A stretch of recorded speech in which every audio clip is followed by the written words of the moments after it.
Hello everyone, today we'll be dealing with chapter 6, that is the Great Uprising or the Revolt of 1857, and it is also known as the Sepoy Mutiny or the Great War of Indian Independence. Okay, so we'll be dealing mostly with the British coming to India, which we have already done in our chapter 2 as well as we have done it in our chapter 3. Okay, I'll just give you a recap of how the British came.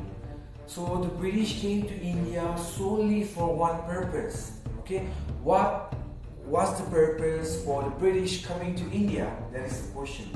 Okay, so the British first came to India for trading purpose, establishing trade in India. Okay, so it came as a small unit to India. So when they came, they had to ask permission from the kings and queens whether they would be able to do trade in India or not. So after the permissions were granted, the East India Company was set up. Okay, and when this company was set up, slowly by slowly it began to expand this trading centers in India. So when it started to expand, the British also started taking hold or taking control of Indian territories. And by almost like 100 years, they stayed in India for more than 100 years. Okay, so what happened? During this due course of time, they started occupying the Indian territories. They started controlling the Indian territories. Politically, they were controlling the Indians, administering them. Economically, they were controlling the Indian market. Social changes happened. Religious-wise, they were disturbed. Okay, so we can see in this picture that the British forces or the British people trying to control the Indians in their own land. They were trying to control the Indians as well as they were trying to administer them in their own land. Okay, the Indians in their own land were controlled by different people who came to colonize it. Okay, and by mid-19th century, the British had almost all the Indian states and territories under their control. Okay, in this time we had a Mughal king which was known as Bahadur Shah Zafar, okay, who also played some role in the revolt of 1857. So we will be dealing with that in the later portion of our chapter. Okay, so after which, okay, we already know 1850, by mid-19th century what happened, right? British colonized. So in agricultural sector also they started controlling the Indian people, the Indian farmers. High tax revenue were being imposed on them. The people were made to cultivate the crops which they wanted to export it to their country. Okay, the Indians became slaves in the hands of the British people. Okay, the Indians became slaves in their own land under the British diplomacy. So here in this map, okay, the yellow portions are the areas where the British started their control initially. So with due course of time, by 100 years, they started as well as controlled almost all the territories of India. We can see it through the pictures. Okay, so moving on. Also, there came a lot of revolt, there came a lot of agitation starting from 1757 till 1856. But these were very small protests which were imparted against the British and were not very effective. Okay, till 1857, till 1856, they were not very active. The protest which was against the British was not very active, and they were not able to do as much as they can. Okay, so the real revolt started up only in 1857. Moving on, we'll be discussing about how the revolt of 1857 started off. What were the main causes of the revolt of 1857? Okay, it was not only one incident which led to the start of the revolt of 1857. There were many other factors, okay, such as economic as well as religious, political, social, and military causes which happened and sparked the revolt of 1857. Okay, we will look into it one by one.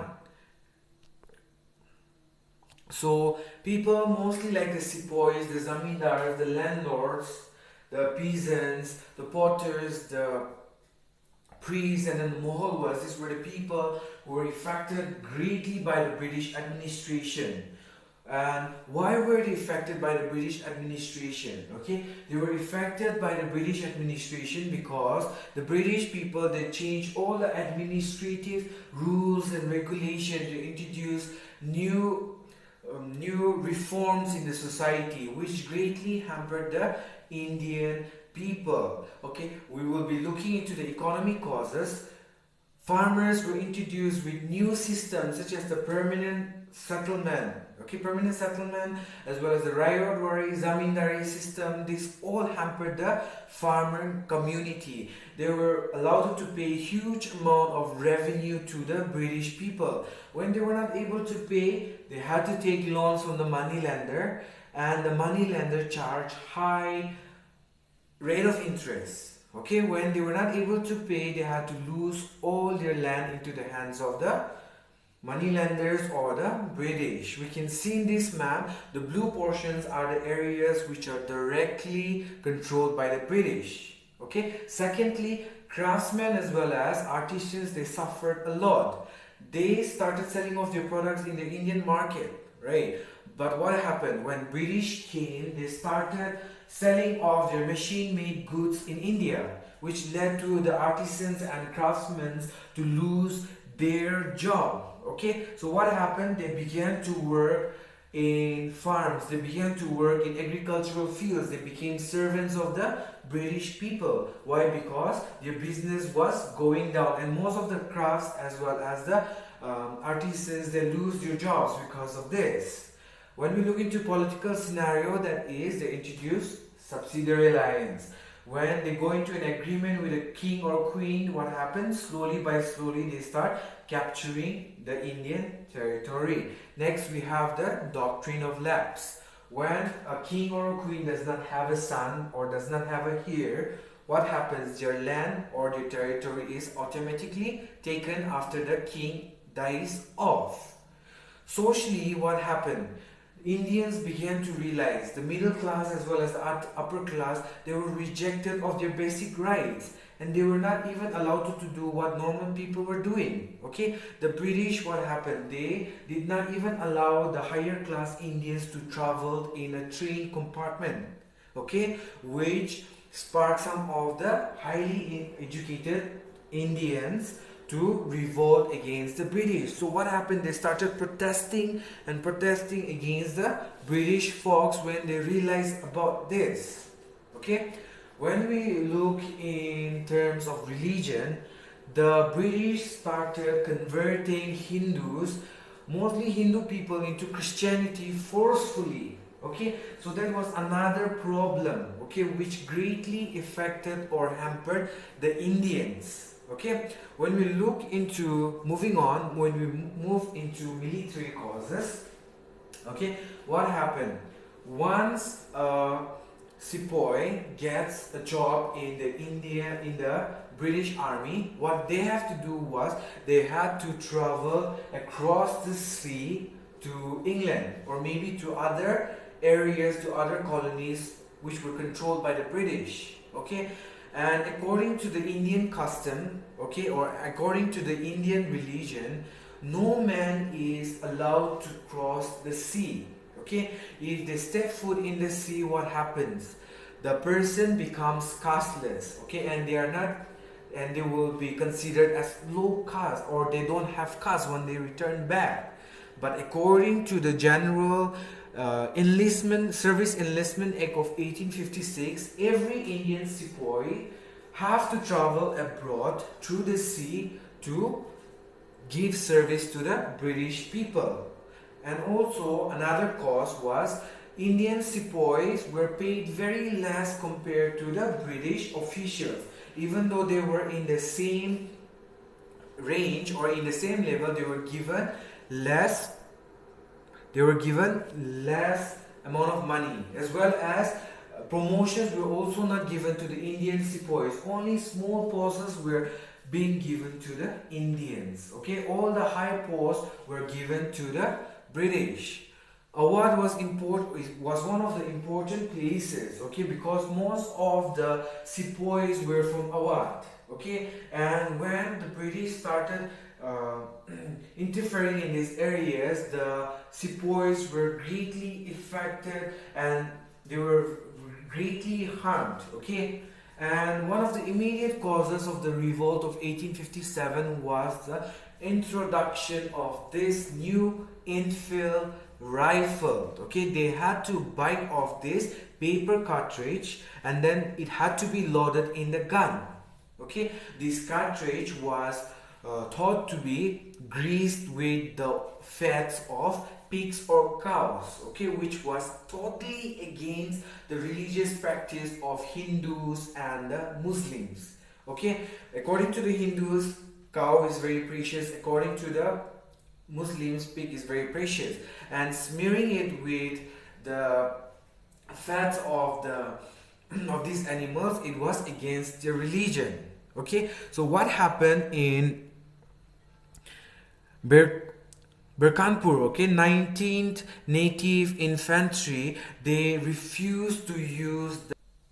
So what happened? They tried to revolt against the British, but unfortunately, what happened? It was suppressed by the British officials. And later on March 29, 1857, in Bharatpur, okay,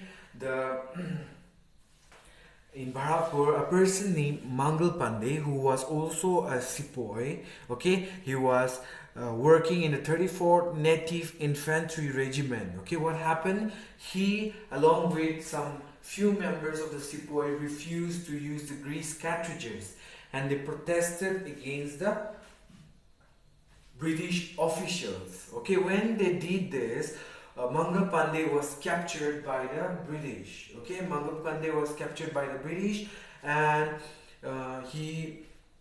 in order to prevent himself from humiliation, okay, what happened? In order to prevent himself from humiliation, he tried to kill himself.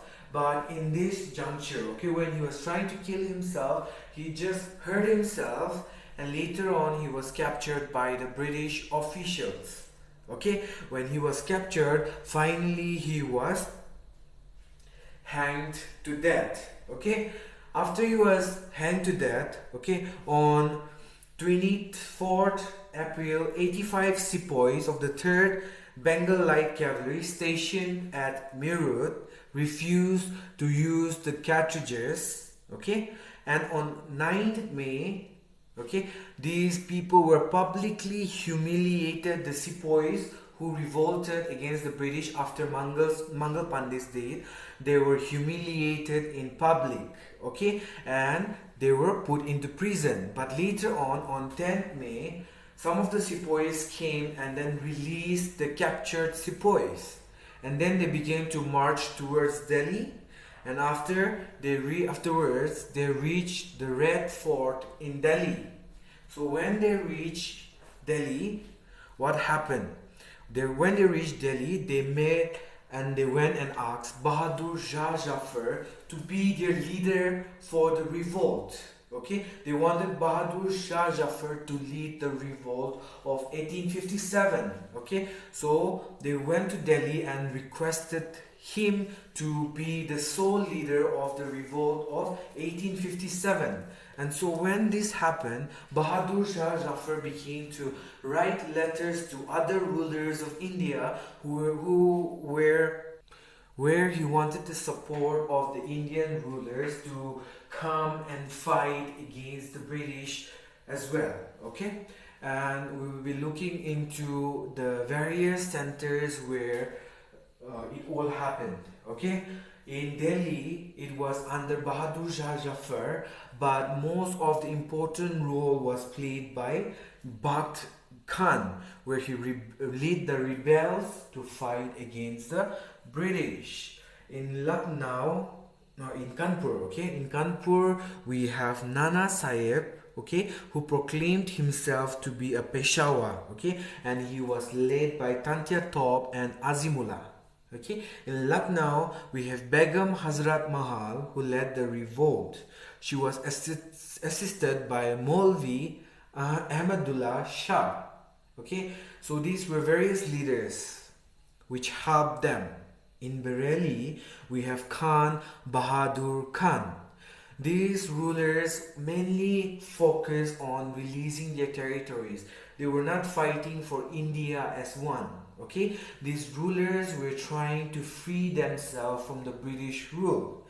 This was also one cause which led to the failure of the revolt of 1857. Okay, in Ara we have, it is, and other places in Bihar, okay, and Jharkhand, Kunwar Singh was playing a major role. In Jhansi we have Rani Lakshmi Bai, okay, who was leading the revolt. So these were the people who played a very important role in the revolt of 1857. Okay, so on 20th September 1857, Bahadur Shah Jafar was in prison and he was sent off to Rangoon. Okay, that is present-day Myanmar. Okay, and also leaders such as Rani Lakshmi Bai, Bakht Khan, Nana Sahib, Begum Hazrat Mahal, Rani Lakshmi Bai, all these people, most of them died fighting the battle. Okay,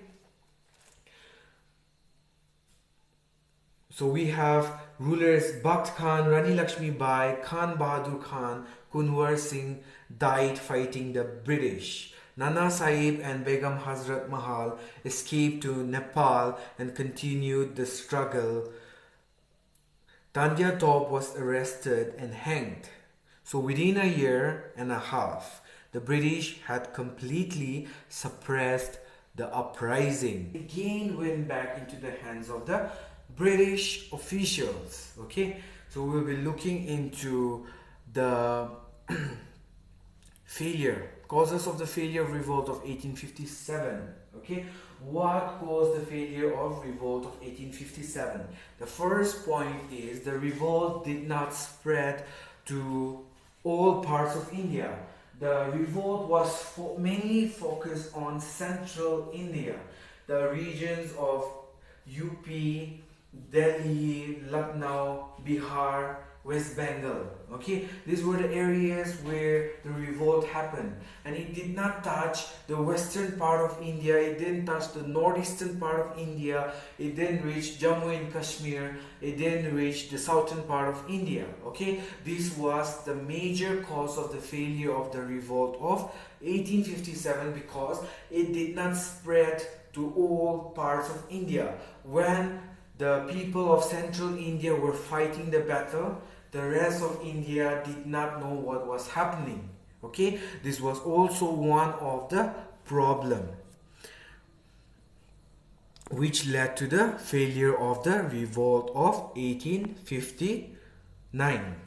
Point number 2, the revolt was not organized properly. Okay, so what happened? This revolt happened with a number of few sepoys revolting against the British because of the introduction of the new Enfield rifle, right? So what happened? They didn't organize, they didn't meet up and they didn't organize to fight the British. Okay, it solely happened because they were so angered with the use of the new rifle that they refused to use it. And they didn't know where the revolt was going. It started off and they were going with the flow. Okay, and so they didn't have any plan prior to that. Okay, they didn't have any plan so as to how the revolt would go. Okay, so because of this was also another cause which led to the failure of the revolt of 1857. And number 3, the leadership of the movement was weak. Most of the Indian rulers, firstly it was started by the sepoys, okay? Later on they went to Delhi, approached the ruler, the Mughal ruler, that was Bahadur Shah Jafar. And slowly by slowly he also started communicating with the other rulers of India. Okay, so what happened? These rulers were not fighting for nationalism. These rulers were fighting mostly to free those areas which were under the British rule. Okay, they wanted to free their area, okay, which was under the British control, because of which the leaders were very weak. They were just thinking about their benefit. Okay, they were not thinking in terms of they should fight for their country. They were just thinking about they should fight for their own small territory. Okay, this was also another factor which led to the failure of the revolt of 1857. And the fourth was the rebel were short of weapons and finances. The Indians, they were fighting because of the grease cartridges. Okay, they were fighting because of the economy as well as the political changes which happened. But they did not have enough guns, they did not have enough ammunition. Okay, whatever they had was the leftover of the British people. Okay, and they were fighting mostly with arrows. Okay, they were fighting mostly with bows. Okay, they were fighting mostly with swords.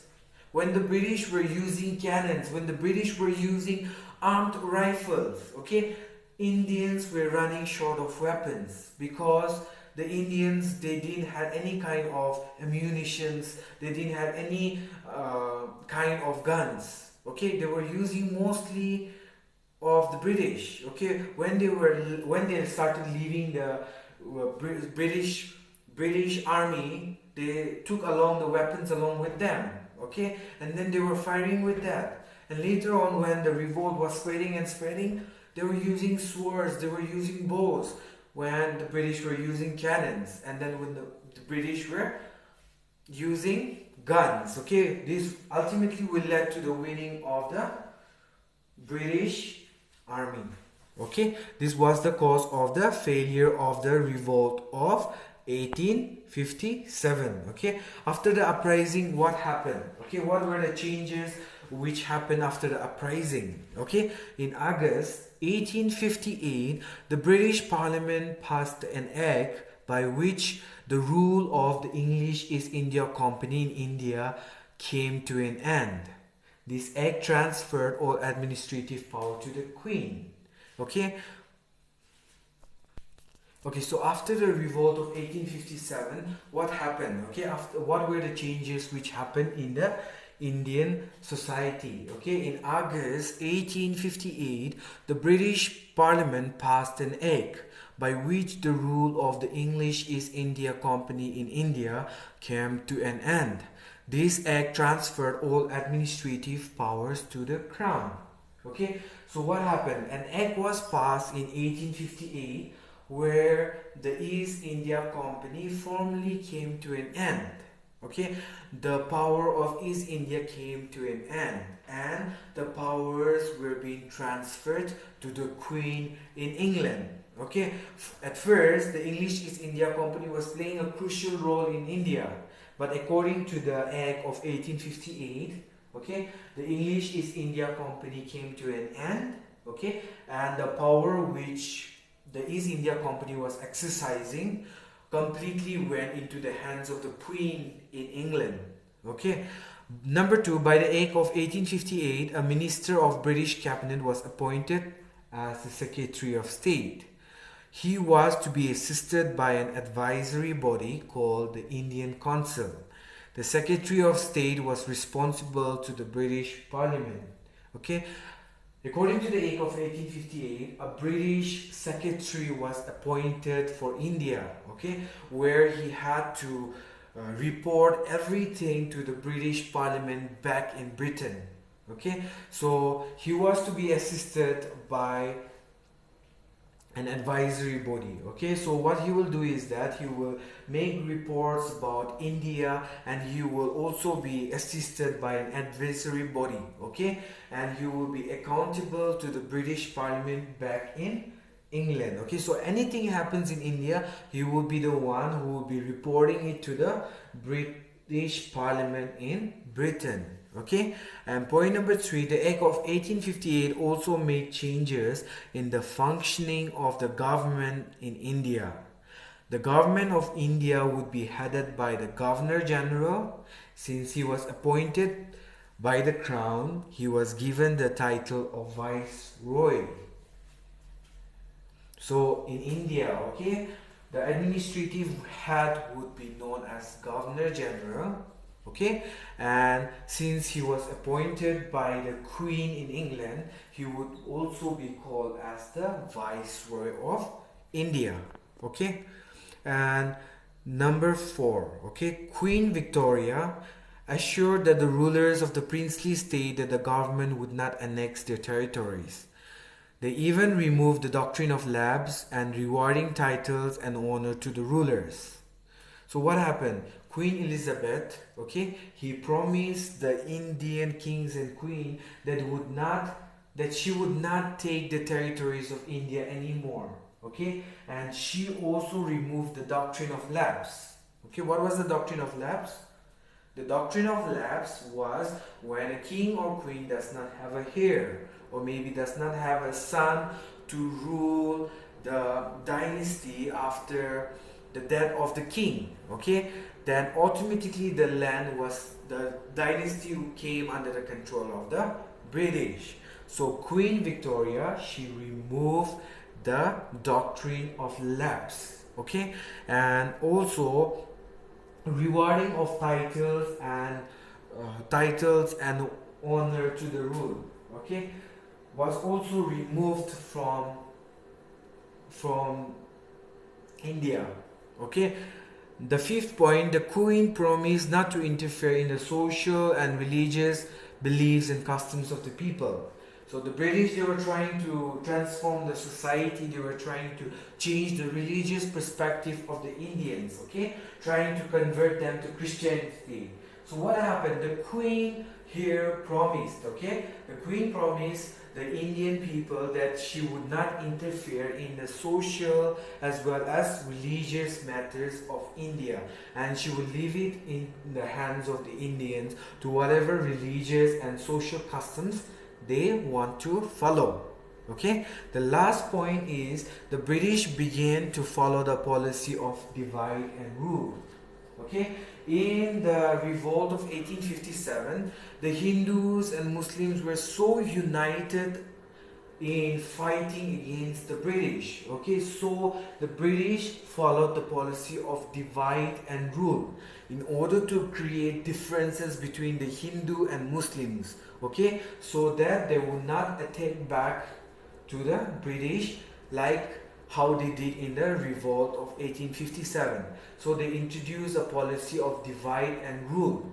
Okay, they started to separate and create differences among the Hindus and Muslims. Okay, so that's all for today. Anyways, everyone, take care, stay home, be safe.